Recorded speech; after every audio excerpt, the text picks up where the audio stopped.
Ang mga prutas, hindi lang pampahealthy, pwede ring pampa-beauty. Kaya kung ayaw niyong gumastos ng malaki para magpaganda, eto ang ilang do-it-yourself tips na organic na, budget-friendly pa. Watch this.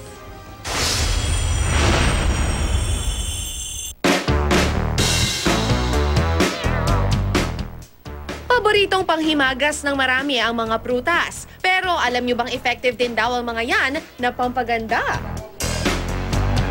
Tinuruan kami ng ilang secret beauty tips ng Titas of Malabon. Marupok ba at matamlay ang iyong buhok? Give it a glowing glow with avocado hair spa. Durugin lang ang laman ng avocado. Lagyan ng tubig.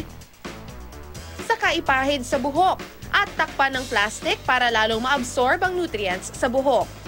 Avocado is rich in protein and amino acid. At ito, minimix ko siya para maging soft na siya, and then pwede na siyang i-apply sa hair.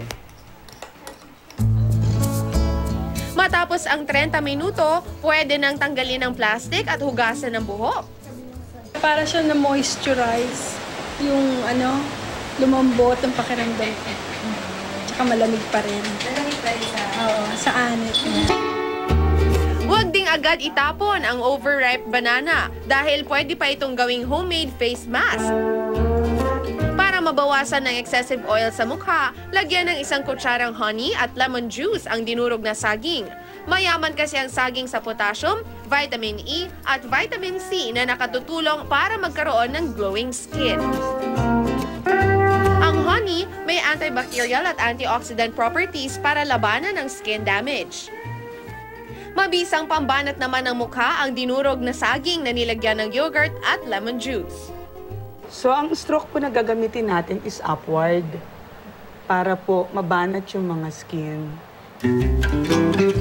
Matapos hugasan ng mixture, feeling baby smooth na ang skin ni Tita. Para siyang hinihila talaga na yung mga kung meron ka mga wrinkles, is matatanggal siya.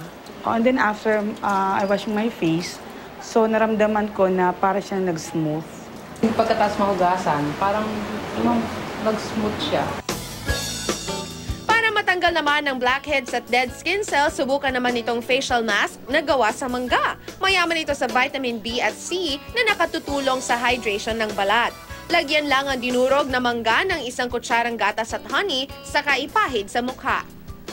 So, mango is rich in calcium, iron, antioxidant, and vitamin C.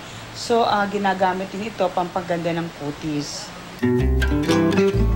Ang mga katas ng prutas, madalas nakikita nating sangkap sa mga mamahaling beauty product. Pero sa tulong ng beauty tips ni Tita, nakamura ka na, nakasisiguro ka pang sangkap ay sariwa.